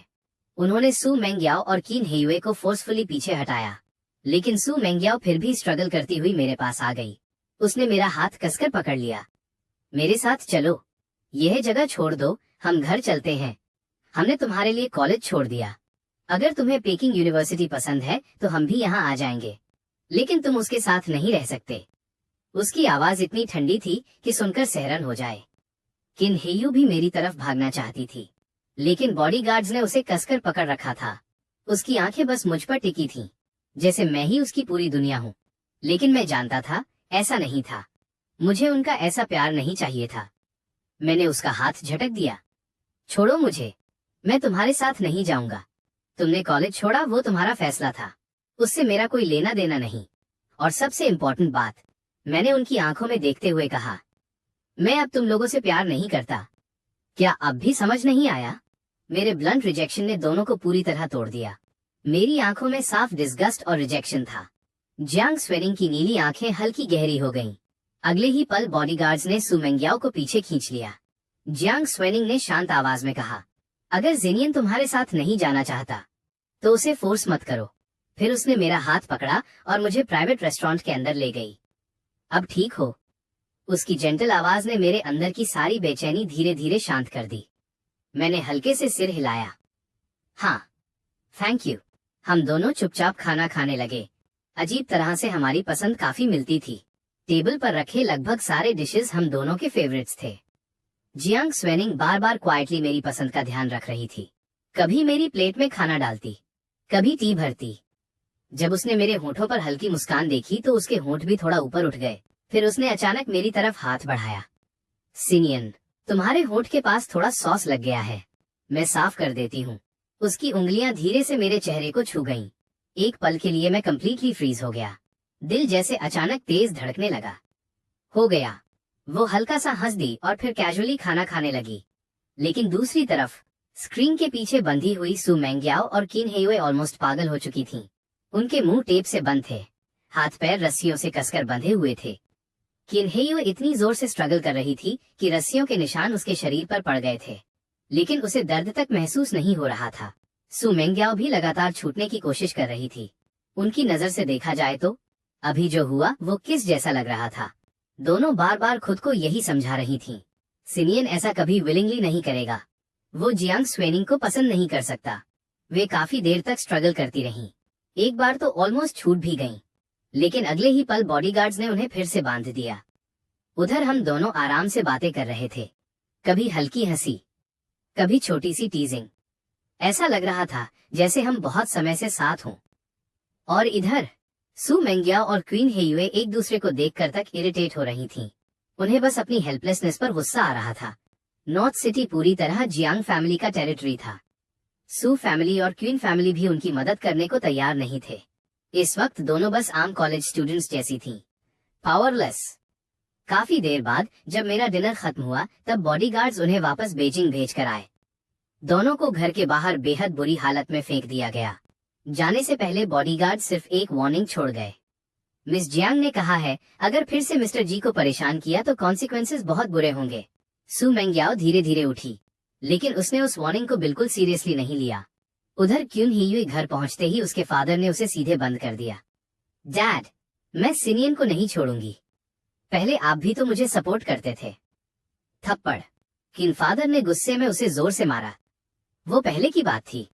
पिछले 1 साल में तुमने उसके साथ क्या किया है, याद है? मैं और तुम्हारी माँ कितनी बार जी फैमिली के घर माफी मांगने गए हैं। तुमने जिनियन को हर्ट किया, सॉन्ग जिंगनियन के साथ उलझी रही, और अब सब खत्म होने के बाद वापस उसके पास जाना चाहती हो। किन फैमिली की सारी इज्जत मिट्टी में मिला दी तुमने। आज से घर में रहो, बाहर जाना बंद। लेकिन क्वीन हेयुए अब भी नहीं झुकी। मैं अपनी गलती मानती हूँ, मैं उससे माफी मांगूंगी, लेकिन मैं उसे छोड़ नहीं सकती। वो एंसेस्ट्रल हॉल में घुटनों के बल बैठी रही। किन फादर गुस्से में बाहर निकल गए। जब तक ये जिद नहीं छोड़ती, इसे खाना पानी मत देना। पता नहीं कितना वक्त बीत गया। क्वीन हेयू लगभग बेहोश होने वाली थी कि तभी दीवार के कोने से एक ईंट हिली। उसकी आंखों में अचानक उम्मीद चमकी। ईंट हटाते ही दूसरी तरफ सु मेंग्याओ थी। चलोगी? क्वीन हेयुए ने बिना हेजिटेशन सिर हिलाया। सु मेंग्याओ की मदद से वो वहां से भाग निकली। सु फैमिली का घर खाली था, लेकिन फ्लोर पर ढेर सारी चीजें फैली हुई थीं। हर चीज उनकी पुरानी यादों से जुड़ी थी। बचपन के बिल्डिंग ब्लॉक्स, पुरानी डायरीज, छोटे गिफ्ट्स। एक डायरी में लिखा था, सिनियन हमेशा सॉफ्ट हार्टेड रहा है, वो हमें जरूर माफ कर देगा, हमने बस गलत तरीका चुना था। सु मेंग्याओ उन चीजों को देखते हुए ऑलमोस्ट ऑब्सेस्ड लग रही थी। काफी देर बाद क्वीन हेयुए ने मुश्किल से कहा, हम साथ काम करें।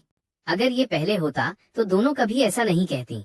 वे हमेशा राइवल्स थीं, लेकिन अब उनका कॉमन एनिमी था जियांग स्वेनिंग, और मुझे वापस पाने के लिए उन्हें साथ आना ही पड़ेगा। सु मेंग्याओ ने उसकी तरफ देखा और धीरे से सिर हिलाया। अगले 3 दिनों तक दोनों ने हमारी सारी पुरानी यादें इकट्ठा की। जब कई बॉक्सेस भर गए तो दोनों अचानक चुप हो गईं। उन्हें वही दिन याद आया जब मैंने उनके दिए वेल और डॉल कूड़ेदान में फेंक दिए थे। क्या वो सच में खराब हो गए थे? अगर ये सब इतने साल तक ठीक है, तो उसके गिफ्ट्स कैसे खराब हो सकते हैं? उनके दिमाग में पिछले 2 महीनों की सारी बातें घूमने लगीं। असल जवाब उनके दिल में था, लेकिन दोनों उसे मानना नहीं चाहती थीं। वे खुद को यही समझाती रहीं, सिनियन हमें पूरी तरह भूल नहीं सकता। कुछ दिन बाद दोनों फिर सीक्रेटली नॉर्थ सिटी पहुंच गईं। लाइब्रेरी में जियांग स्वेनिंग का एक प्राइवेट स्टडी रूम था। मैं और वो आमने सामने बैठकर पढ़ाई कर रहे थे। कभी थियोरीज डिस्कस करते, कभी नोट्स कंपेयर करते। उसकी लर्निंग एबिलिटी ऑनेस्टली टेरिफाइंग थी। बुक्स में जो चीजें नहीं लिखी होती, टीचर्स जो प्रॉपर्ली नहीं समझा पाते, वो सब उसे पता था। मैं लगभग हर दिन उसके पास पढ़ने आने लगा, और जियांग स्वेनिंग भी पहली बार किसी ऐसे इंसान से मिली थी जो उसकी सोच के साथ पेस मैच कर सकता था। इसलिए वो मुझे बिना कुछ छुपाए सब सिखा रही थी। मैं तो हर वक्त जियांग स्वेनिंग के पीछे पीछे घूमकर उससे सीखना चाहता था, और जियांग स्वेनिंग भी पहली बार किसी ऐसे इंसान से मिली थी जो उसकी सोच की स्पीड पकड़ सकता था। इसलिए वो मुझे बिना कुछ छुपाए सब सिखा रही थी। लेकिन ये सब सु मेंग्याओ और क्वीन हेयुए की नजर में ऐसा था जैसे कोई उनकी सबसे कीमती चीज उनसे छीन रहा हो। दोनों जेलसी से लगभग पागल हो चुकी थीं। उन्होंने लाइब्रेरी के बाहर फ्लावर्स से बना एक जायंट ब्लॉक कासल तैयार करवाया। उस कासल के अंदर काउंटलेस गिफ्ट बॉक्सेस रखे थे, जिनमें हमारी बचपन से लेकर अब तक की सारी मेमोरीज भरी हुई थीं। चारों तरफ कैंडल्स जल रही थीं। उनकी रोशनी पूरे सीन को किसी फेरी टेल प्रपोजल जैसा बना रही थी। सू मेंग्याओ और किन हेयुए दोनों स्पेशली तैयार होकर आई थीं। लोग लगातार उन्हें देखकर रुक रहे थे। दोनों हाथों में फ्लावर्स लिए नर्वस होकर मेरा इंतजार कर रही थीं। लेकिन काफी देर बीत गई। कई क्लासमेट्स ऊपर मुझे बुलाने भी आए, फिर भी मैं नीचे नहीं उतरा। आखिर क्यून हेयुए खुद को रोक नहीं पाई। उसने ऊपर की तरफ देखकर जोर से चिल्लाया, जी शिनियन, मैं अपना प्रॉमिस पूरा करने आई हूँ। पिछली बार तुम मेरा कन्फेशन नहीं सुन पाए थे, लेकिन इस बार मिस मत करना।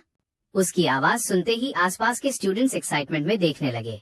तभी सू मेंग्याओ भी आगे बढ़ी। सिनियन, तुमने कहा था कि तुम हम दोनों में से किसी एक को चुनोगे। अब चूज करने का टाइम आ गया है। लेकिन ऊपर खड़ा मैं ये सब देखकर जरा भी इमोशनल नहीं हुआ।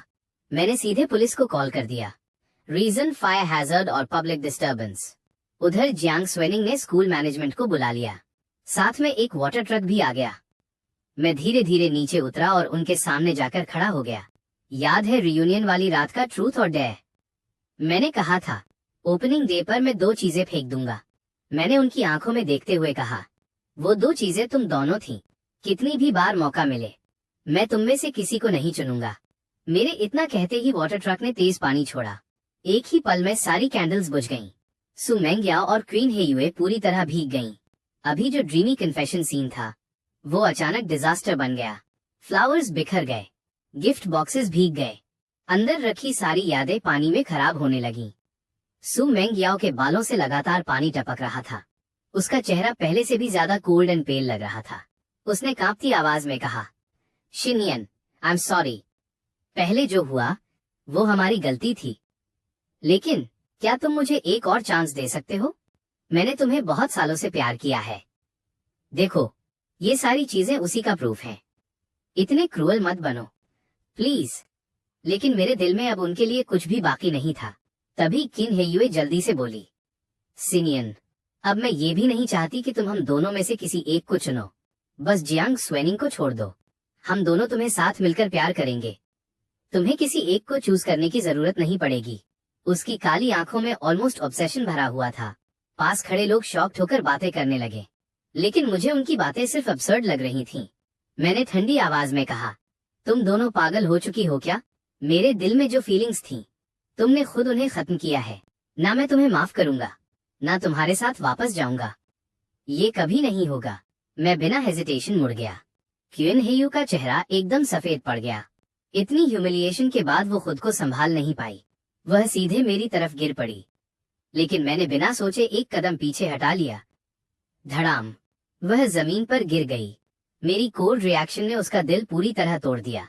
यहाँ तक कि सू मेंग्याओ भी कुछ सेकंड के लिए शॉक में रह गई। मैंने आखिरी बार उनकी तरफ देखा।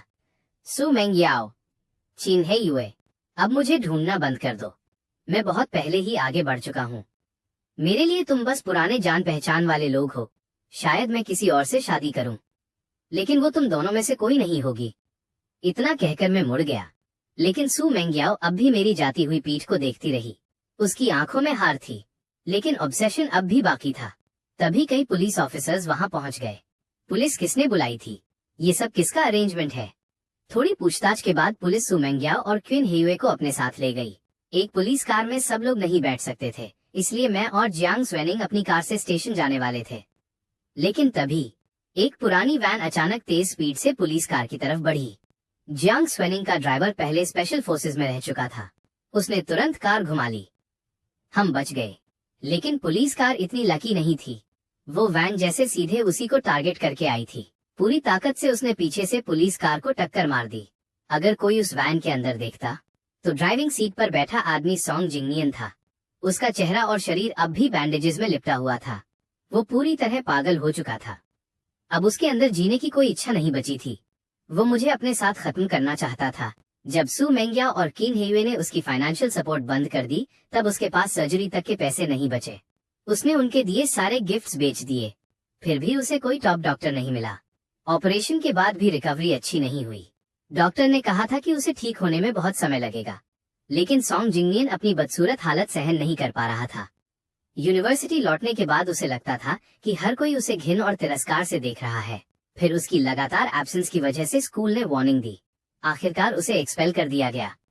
उसके पास अब कुछ नहीं बचा था। तो फिर जी शिनियन के पास सब कुछ क्यों हो? इसी सोच ने उसे पूरी तरह पागल बना दिया। उसने मुझे पुलिस से बात करते देखा था, इसलिए पहले से वैन लेकर तैयार बैठा था। लेकिन उसे ये नहीं पता था कि पुलिस कार में मैं नहीं था, अंदर सू मेंग्याओ और किन हेयुए बैठी थीं। धड़ाम! टक्कर इतनी भयानक थी कि पुलिस कार का पिछला हिस्सा पूरी तरह दब गया, पीछे का ग्लास टूटकर अंदर बिखर गया। सू मेंग्याओ, किन हेयू और पीछे बैठे ऑफिसर सब बेहोश हो गए।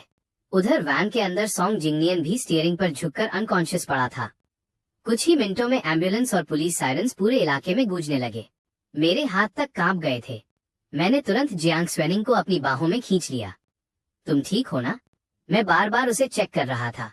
फिर धीरे से उसके सिर पर हाथ फेरते हुए बोला, कुछ नहीं हुआ, हम सेफ हैं, बाकी लोग भी बच जाएंगे।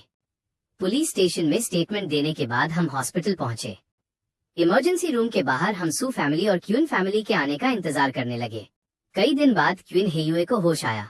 उसकी इंजरीज कंपैरेटिवली कम थीं, क्योंकि एक्सीडेंट के वक्त वो बेहोश हो चुकी थी और पुलिस ऑफिसर ने उसे प्रोटेक्ट कर लिया था।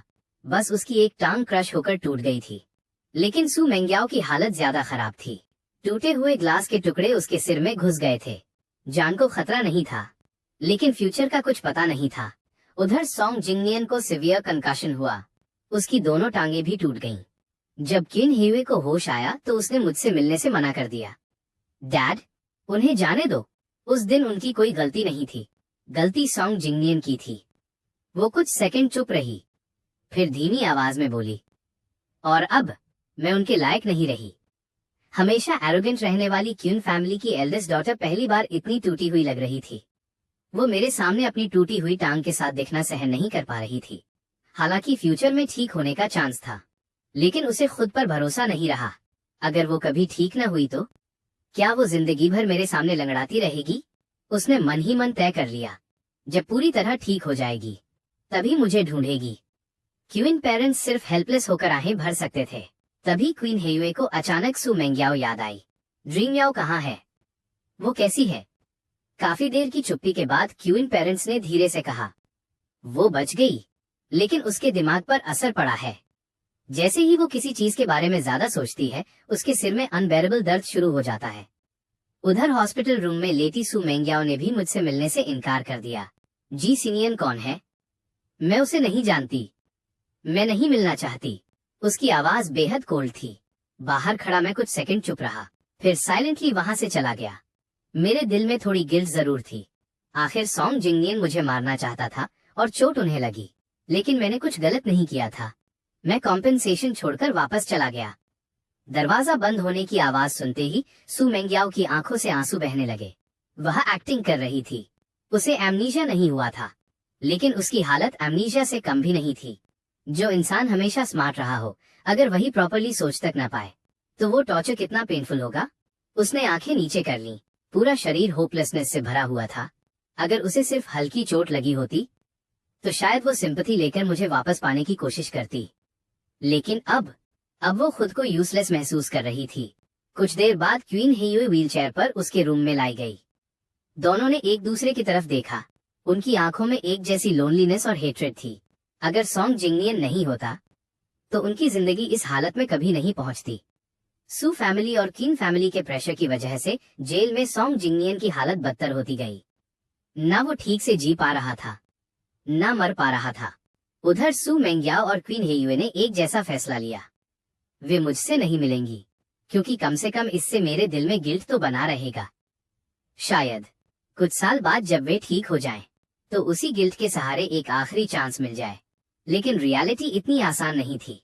रिहेबिलिटेशन की वजह से दोनों एक साल तक एग्जाम नहीं दे पाईं। अगले साल उन्होंने फिर से कॉलेज एंट्रेंस एग्जाम दिया। किन हेयुए किसी तरह पीकिंग यूनिवर्सिटी में एडमिशन ले गई, लेकिन सू मेंग्याओ सिर्फ नॉर्थ सिटी की एक दूसरी यूनिवर्सिटी तक पहुंच पाई, और ये भी उसकी लिमिट से ज्यादा मेहनत का रिजल्ट था।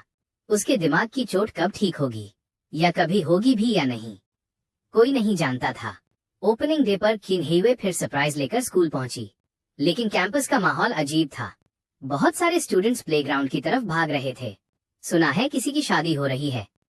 किन हेयू ने डॉर्मेट्री के नीचे खड़े एक लड़के से पूछा, एक्सक्यूज मी, क्या तुम जी सिनियन को बुला सकते हो? लड़का पहले थोड़ा शाय हुआ, लेकिन अगले ही पल उसका एक्सप्रेशन अजीब हो गया। आप फ्रेशर हैं क्या? आपको पता नहीं? सीनियर जी आज शादी कर रहे हैं। उसके चेहरे पर एक्साइटमेंट साफ दिख रही थी। सीनियर जी और सीनियर जियांग दोनों ही सुपर जीनियसेस हैं। उन्होंने कई ग्रेड स्किप किए हैं। सीनियर जी तो अब पोस्ट ग्रेजुएट बन चुके हैं। फ्यूचर में शायद यही पढ़ाएं भी। दोनों हमेशा साथ दिखते हैं। परफेक्ट कपल लगते हैं ऑनेस्टली। पिछले साल प्रपोजल हुआ था। पूरा स्कूल जेलस हो गया था। और अब इस साल शादी भी कर ली। अगर आप अभी प्लेग्राउंड जाएंगी तो शायद सेरेमनी देख लें। क्यून हेयू कुछ सेकंड तक वहीं खड़ी रह गई। उसे खुद नहीं पता चला कि कब उसके कदम प्लेग्राउंड तक पहुंच गए। और वहां कोने में सू मेंग्याओ भी खड़ी थी।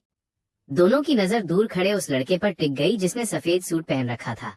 उनकी आंखों में प्यार अब भी था, लेकिन अब बहुत देर हो चुकी थी।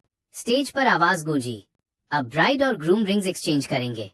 मैंने जियांग स्वेनिंग की उंगली में रिंग पहनाई। उसने भी मेरी उंगली में रिंग पहनाई। अगले ही पल हम दोनों किस करने लगे। चारों तरफ चीयरिंग शुरू हो गई। मैंने हंसते हुए जियांग स्वेनिंग को अपनी बाहों में उठा लिया और क्राउड से दूर भाग गया। मिसेस जियांग, मुझसे शादी करके खुश हो? वह हंस पड़ी। बहुत। दो बिल्कुल अलग सोल्स जब सच में एक दूसरे को समझ लेते हैं, तब उन्हें पता चल जाता है कि सही इंसान कौन है। पीछे कहीं सू मेंग्याओ और क्विन हेयुए चुपचाप मुड़ गईं। दो अलग दिशाओं में चली गईं। जो थ्री लोग कभी इंसेपरेबल थे, वे आखिरकार पूरी तरह बिछड़ गए।